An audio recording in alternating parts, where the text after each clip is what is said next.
দেখতে দেখতে পুরো একটা মাস শেষ হয়ে যাওয়ার পথে এখন হচ্ছে আমার বাসাটা গুছিয়ে নেওয়ার পালা।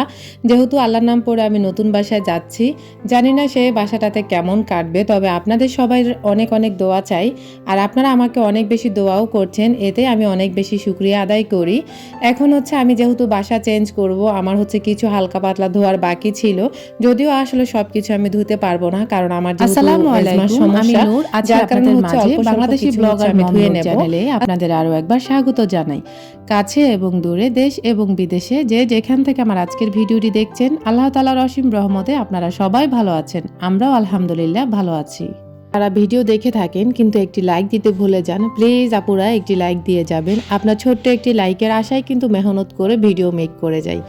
আর আপনি যদি আমার চ্যানেলে আজকে নতুন হয়ে থাকেন, চাইলে আমার চ্যানেলটিকে সাবস্ক্রাইব করে পাশে থাকা অল অপশনটা অন করে রাখবেন। আমি যখনই ভিডিও আপলোড করব নোটিফিকেশন পৌঁছে যাবে আপনার কাছে, আপনি সময় করে আমার ভিডিওগুলো দেখে নিতে পারবেন। আর যারা শুরু থেকে আমাকে সাপোর্ট দিয়ে যাচ্ছেন তাদের প্রতি রইল অনেক অনেক দোয়া এবং ভালোবাসা। ভিডিওর কোথাও কোনো অংশ যদি আপনার একটু হলেও ভালো লেগে যায়, চাইলে আপনার ফ্রেন্ডস অ্যান্ড ফ্যামিলির সাথে আমার ভিডিও লিঙ্কটা শেয়ার করতে ভুলবেন না। আজকে আপনাদের সাথে কাছের জিনিসপত্র ধোয়াধাই থেকে ভিডিওটি শুরু করেছি। আমার যেহেতু হচ্ছে কোনো ধরনের ক্যাবিনেট নেই, তো আমি যেহেতু একটা সেলফে আমার কাছের জিনিসপত্রগুলো রেখে দিই, যার কারণে অনেক বেশি ধুলাবালি জমে যায়। তো ওগুলা হচ্ছে আজকে বের করে ধুয়ে নিচ্ছি। তো হচ্ছে আসলে অনেক বেশি ময়লা জমা হয়ে গেছে, যেহেতু বাসাটা চেঞ্জ করব একেবারে ধুয়েই নিয়ে যাই, আর ওখানে গেলে দেখা যাক কি করা যায় আর কি। তো যাই হোক, এগুলো হচ্ছে এভাবে ধুয়ে তারপর হচ্ছে আমি একটা ওড়না বিছিয়ে তার উপরে হচ্ছে রেখে দিয়েছি পানিগুলো ঝরে যাওয়ার জন্য। আর যখন পানিগুলো ঝরে যাবে তখন হচ্ছে আমি মানে ভরে নেব যেখানে ভরে নেওয়ার দরকার আর কি। এদিক দিয়ে হচ্ছে এখন আমি সকালে কিচেনের ব্যস্ততা কমাতে কিছু কাজ করে রাখছি, যেগুলো আসলে আমাকে অনেক বেশি উপকৃত করেছে, বা আমি অনেক বেশি উপকৃত হয়েছি যে কাজগুলো আমি করে। সন্ধ্যার পরে আমরা লম্বা একটা সময় পার করি বা সময় হাতে থাকে, ওই সময়টা আসলে অযথা ব্যয় না করে আমি হচ্ছে আমার কিচেনের কাজগুলোকে গুছিয়ে রাখি, যাতে করে সকালবেলা আমার ব্যস্ততা একটু কম হয় আর ঝটপট আমি আমার কিচেনের কাজগুলো করে ফেলতে পারি। আর সকালবেলা উঠে যেন আমার কিচেনটা দেখে যেন আমার মাইন্ড ফ্রেশ থাকে, যার কারণে আমি চেষ্টা করি প্রতিদিন সন্ধ্যার পরে আমার কিচেনটাকে নিট অ্যান্ড ক্লিন করে গুছিয়ে রাখতে, প্লাস হচ্ছে সকালের ব্যস্ততা কমাতে কিছু কাজ আমি গুছিয়ে রাখি। এদিক দিয়ে হচ্ছে আমার যেহেতু মিটারের কিলো কম, যার কারণে হচ্ছে এখন চুলা জ্বালাতে, রাইস কুকার জ্বালালে হচ্ছে আমার কারেন্ট থাকে না বাসাতে, যার কারণে আমার এই ফ্লাক্সটা আমি নামিয়ে নিয়েছি। আমি হচ্ছে চা গরম করে এখন হচ্ছে আপাতত ফ্লাক্সে রেখে দিই। আর যেহেতু এখন শীতকাল আসছে, আমার এখন গরম পানি প্রতিদিনে লাগবে, তো এটাকে হচ্ছে সকালে নামিয়ে চা ভরে নিয়েছিলাম, আর এখন সন্ধ্যার পরে হচ্ছে আমি এটাকে ধুয়ে এভাবে হচ্ছে রেখে দিচ্ছি, যাতে করে সকালবেলা আমার আর কোনো ধরনের তাড়াহুড়া না করা লাগে, চা বানিয়ে যেন সাথে সাথে আমি হচ্ছে ফ্লাক্সে রিফিল করতে পারি। এদিক দিয়ে হচ্ছে কিছু রুটি বানানোর প্রয়োজন ছিল, যেহেতু সকালবেলা এখন টাইমটা একটু মানে খুব তাড়াতাড়ি লাগে আমার কাছে মনে হয়, যেহেতু শীতকাল একদম দিনটা ছোট, যার কারণে সকালবেলার জন্য এরকম যদি সন্ধ্যার পরে আমরা কিছু রুটি বানিয়ে রেখে দিই, তাহলে কিন্তু সত্যি আমাদের কিচেনের কোনো ধরনের ব্যস্ততা থাকবে না সকালবেলা। আর সকালে ঘুম ভাঙলে হচ্ছে উঠে ব্যাস ফ্রিজ থেকে বের করবেন আর হচ্ছে ছেঁকে খেয়ে নেবেন, এটুকুই করলেই হচ্ছে এনাফ। আর আমার মনে হয় তেমন একটা ঝামেলা করা লাগে না। তো যাই হোক, এখানে হচ্ছে আমি অনেকগুলো রুটি বানিয়ে নিচ্ছি, আর সিদ্ধ আটা রুটিগুলো করে ফ্রিজে রাখলে ভালোই থাকে, খারাপ থাকে না। যদিও আসলে আমি সিদ্ধ ছাড়াও এমনি গরম পানি দিয়েও হচ্ছে আমি যেভাবে আটা করে রাখি ওইগুলোও হচ্ছে রাখা যায়, আমি ওইভাবেও রাখি, সমস্যা হয় না। তো এদিক দিয়ে হচ্ছে আমি রুটিগুলোকে বেলে রেখে দেবো।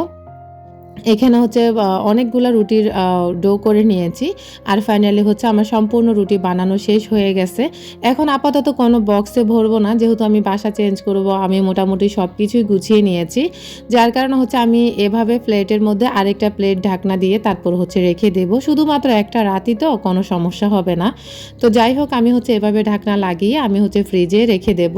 আর সকালবেলা আল্লাহ যদি তৌফিক দেয় ঘুম থেকে উঠার, তাহলে হচ্ছে উঠে হচ্ছে শুধুমাত্র রুটি ভাজবো আর একটু চা বানাবো, ব্যাস হয়ে যাবে। তো আমি রাতে এইভাবে কাজগুলো আমার গুছিয়ে রাখি, সকালবেলা আমার আর কোনো ধরনের ঝামেলা পোহাতে হয় না।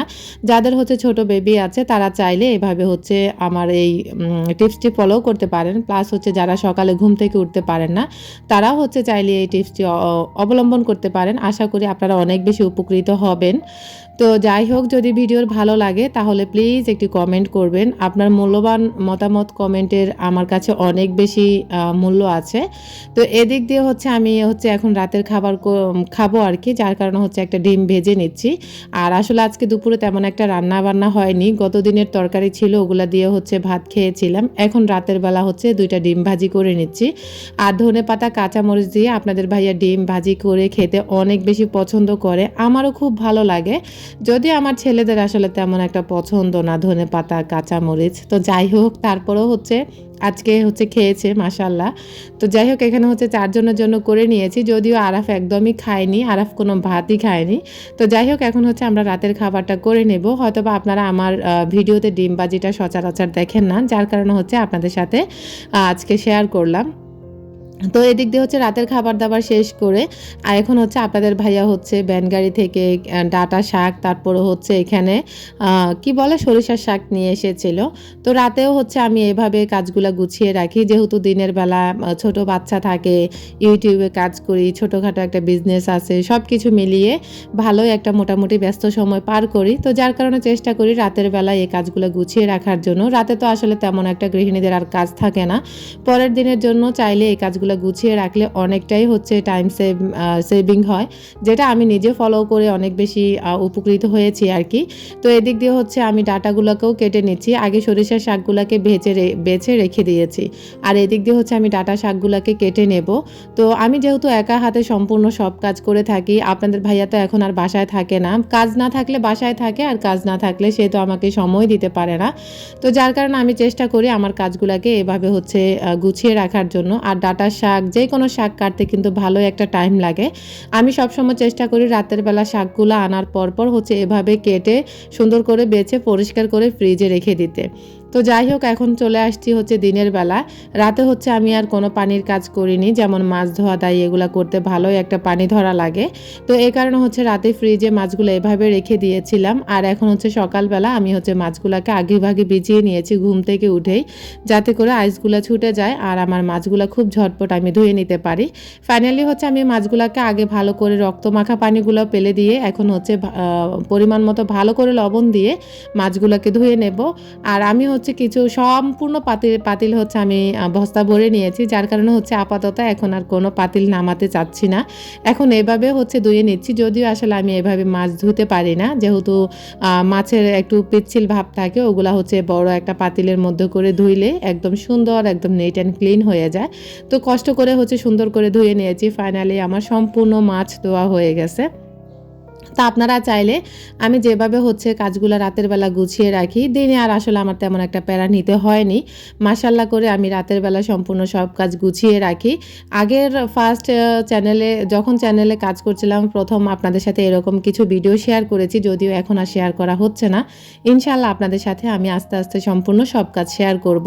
যদিও শীতের কোনো কাজের রুটিন আপনাদের সাথে শেয়ার করতে পারছি না, আসলে এই সিজনটা আসলে আমার কাজটা একটু এলোমেলো হয়ে যায়।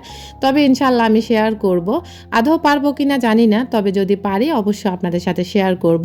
তো আমি এখানে আর বক্স বলছিলাম না, সব কিছু গুছিয়ে নিয়েছি, এখন আর বক্স আপাতত বের করছি না, পলি ভরে এভাবে রেখে দিয়েছি। মাত্র আছি তো আর এই সপ্তাহটা। তো এদিক দিয়ে ওই মাছগুলা পলিতে ভরে ফ্রিজে রেখে দিয়ে এসেছি। আর এদিক দিয়ে আমি কিছু মাছ হলুদ মরিচ লবণ দিয়ে ভালো করে মেখে নিয়েছি।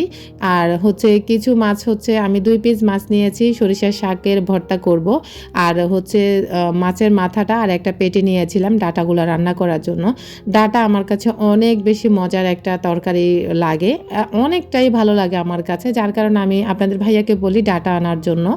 তো আর ডাটাগুলো এত বেশি কচি থাকে, মানে কাটতে এত বেশি ভালো লাগে, আর খেতেও আলহামদুলিল্লাহ অনেক অনেক মজা হয়। তো এদিক দিয়ে সম্পূর্ণ ময় মশলা কষিয়ে নিয়ে এখন আমি ডাটাগুলো ঢেলে দিয়ে ভালো করে নেড়েচেড়ে কষিয়ে নিচ্ছি। আপনারা আমার রান্নার এত বেশি পছন্দ করেন, মানে আমার রান্নাগুলো এত বেশি পছন্দ করেন, প্লাস আমার রান্নার এত বেশি প্রশংসা করেন, আমি সত্যি অনেক বেশি কৃতজ্ঞ আপনাদের কাছে। রান্নাটা কেমন হয়েছে অবশ্য কমেন্ট করবেন। আর আপনাদের সাথে শেয়ার করতে পারিনি কারণ আমার বাসায় বিদ্যুতের সমস্যা হচ্ছে। এদিক দিয়ে সন্ধ্যার পরে এখন চলে এসেছি, নাস্তা তো খেতে হবে। তো আসলে বাসায় তেমন কিছুই নেই যে চা বানিয়ে খাবো, আমি কিন্তু শুধু চা খেতে পারি না, সাথে একটা বিস্কুট বা মুড়ি লাগে। তো এখানে আরফানের মাধ্যমে 6টা পেঁয়াজও এনেছি, আর পেঁয়াজুগুলো খেতে অনেক বেশি মজা হয়েছে।